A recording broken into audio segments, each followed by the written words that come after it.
Hello and thanks for joining. This is Rochelle Westervelt with your News in 90 for October 15th. The release of the eagerly anticipated iPhone 12 is just about here. The 5G-equipped phones have better cameras, an upgraded display, a tougher glass screen, and new colors. Apple will release 2 more models soon, the iPhone 12 mini and 12 Pro Max. Pre-orders for the iPhone 12 mini and Pro begin tomorrow morning.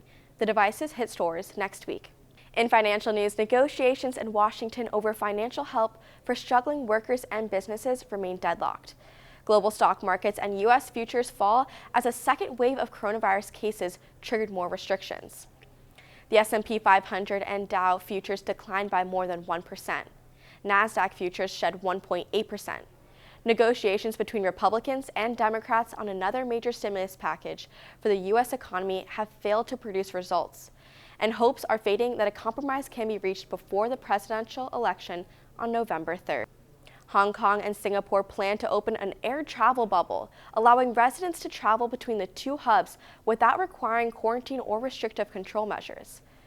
When the coronavirus pandemic hit, both governments shut borders and denied entry to most non-residents and short-term visitors. Both cities have been able to contain COVID outbreaks and reported low numbers on local infections in the past few months. There isn't yet a launch date for the travel bubble, but details will come out in the coming weeks.